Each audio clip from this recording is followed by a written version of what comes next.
پھر جب سورج کو دیکھا کہ جگمگا رہا ہے تو کہنے لگے میرا پروردگار یہ ہے، یہ سب سے بڑا ہے۔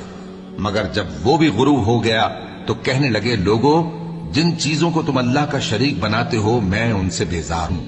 میں نے سب سے یکسو ہو کر اپنے آپ کو اسی ذات کی طرف متوجہ کیا جس نے آسمانوں اور زمین کو پیدا کیا ہے، اور میں مشرکوں میں سے نہیں ہوں۔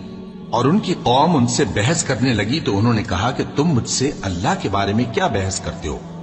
اس نے تو مجھے سیدھا رستہ دکھا دیا ہے، اور جن چیزوں کو تم اس کا شریک بناتے ہو میں ان سے نہیں ڈرتا، ہاں جو میرا پروردگار کچھ چاہے۔ میرا پروردگار اپنے علم سے ہر چیز کا احاطہ کیے ہوئے ہے۔ کیا تم خیال نہیں کرتے؟ بھلا میں ان چیزوں سے جن کو تم اللہ کا شریک بناتے ہو کیوں کر ڈروں، جبکہ تم اس بات سے نہیں ڈرتے کہ اللہ کے ساتھ شریک بناتے ہو جس کی اس نے کوئی سند نازل نہیں کی۔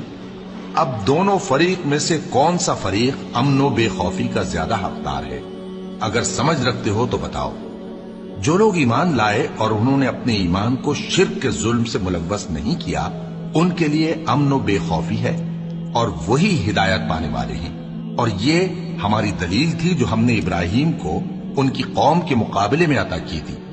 ہم جس کے چاہتے ہیں درجے بلند کر دیتے ہیں، بے شک تمہارا پروردگار دانا ہے، خبردار ہے۔ اور ہم نے ان کو اسحاق اور یعقوب بخشے اور سب کو ہدایت دی، اور پہلے نوح کو بھی ہدایت دی تھی، اور ان کی اولاد میں سے داؤد اور سلیمان اور ایوب اور یوسف اور موسیٰ اور ہارون کو بھی۔ اور ہم نیک لوگوں کو ایسا ہی بدلہ دیا کرتے ہیں۔ اور زکریا اور یحییٰ اور عیسیٰ اور الیاس کو بھی، یہ سب نیکوکار تھے۔ اور اسماعیل اور الیسع اور یونس اور لوط کو بھی، اور ان سب کو دنیا جہاں کے لوگوں پر فضیلت بخشی تھی، اور بعض کو ان کے باپ دادوں اور اولاد اور بھائیوں میں سے بھی، اور ان کو برگزیدہ بھی کیا تھا اور سیدھا رستہ بھی دکھایا تھا۔ یہ اللہ کی ہدایت ہے، اس پر اپنے بندوں میں سے جسے چاہے چلائے۔ اور اگر وہ لوگ شرک کرتے تو جو اعمال وہ کرتے تھے سب ضائع ہو جاتے۔ یہ وہ لوگ تھے جن کو ہم نے کتاب اور حکم شریعت اور نبوت عطا فرمائی تھی۔ اگر یہ کفار ان باتوں سے انکار کریں تو ہم نے ان پر ایمان لانے کے لیے ایسے لوگ مقرر کر دیے ہیں کہ وہ ان سے کبھی انکار کرنے والے نہیں۔ یہ وہ لوگ ہیں جن کو اللہ نے ہدایت دی تھی، تو تم انہی کی ہدایت کی پیروی کرو۔ کہہ دو کہ میں تم سے اس کا کوئی صلہ نہیں مانگتا، یہ تو دنیا جہان کے لوگوں کے لیے محض نصیحت ہے۔